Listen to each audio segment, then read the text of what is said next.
Okay, so what we have here today is a Yugoslavian M48B. This is their commercial export model. So we ordered this one from Southern Ohio Gun. Took about a week to get here. We ordered the scope mounts are worn scope mounts found on Amazon, and the optic is a 4x16x40 center point that we got at Walmart.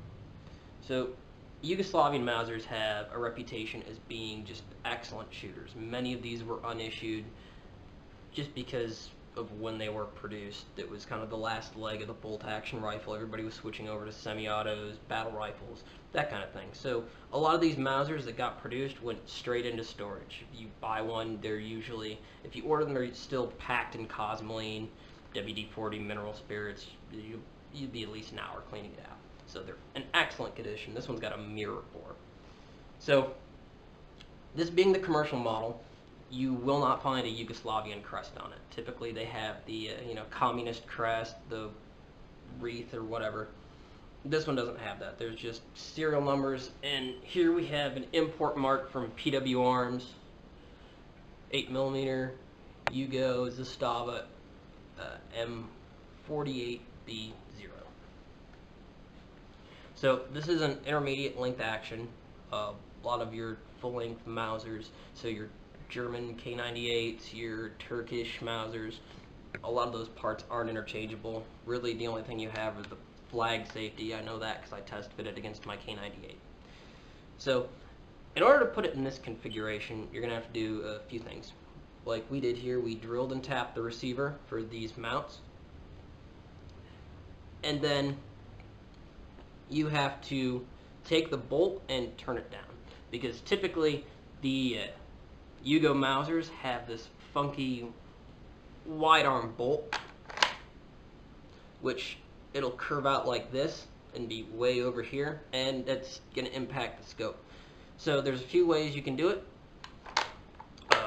You can heat it up and turn it down, or what we did in this case was we cut a couple notches and filled it in full of weld and made a bolt that kind of resembles the bolt handle of a model 1972. The tolerances are tight, but it clears the scope. So do that and take your Dremel tool, make some relief cuts in the stock. I made one down here simply because I like the aesthetics of the K98 and I feel it's a bit more ergonomic, especially with a turn down bolt. It really makes a difference, gives you a bit more room to work with. Other than that, everything else in this rifle is stock as I got it. There's no dremeling out underneath the hand guards, nothing. The only thing we did to it was drill and tap it for the receiver, turn down the bolt. I test fit it against my K98, and one of the issues you'll have running into mounting a scope on a Mauser is this right here. So cock bolt, safety will hit the scope. However, you can remedy that in a few ways. As it sits right now, the safety still works. So you can pull it back, stick the flag in the disassembly position, push it out. But if you want to have full use of your safety in this configuration, I'd recommend ordering a reproduction sniper safety, which will just come around the back of the bolt and you'll be able to clear the scope with it. Other than that, it's fine if you just want to leave it. So what we have here today as far as ammunition is we have a few different types. First off, we have your commercial Privy 8mm. Now this stuff is made in Serbia.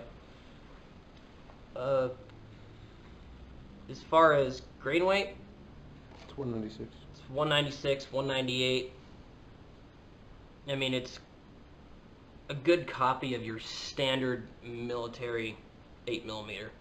The only thing is I've seen and shot it myself, it's kind of light loaded. Typically when you get 8mm in the US, it's light loaded because of the Gewehr 88. So it's somewhat anemic. You may find that if you're shooting just a regular Mauser with iron sights, that it might not be impacting where your point of aim is. It's probably because the ammo is light loaded. So we have that. We also have some M75 Yugoslavian sniper ammo. This is also 196, 198 grain. Also made at the same factory as the Privy ammo. You'll see the head stamp is the Cyrillic PPU, and this is 1999 production. So this is brass case, Berdan Prime, typical military ammo. And then the last but not least, we have our hand loads here. So this is a 196 grain boat tail hollow point Hornady matched bullet over 42.5 grains of 4064 with a CCI primer. And this is also loaded in Privy brass. I built this as a hunting rifle, deer, pigs, pretty much anything in North America with this cartridge. Today we are going to zero the scope and test it on the block of ballistic wax.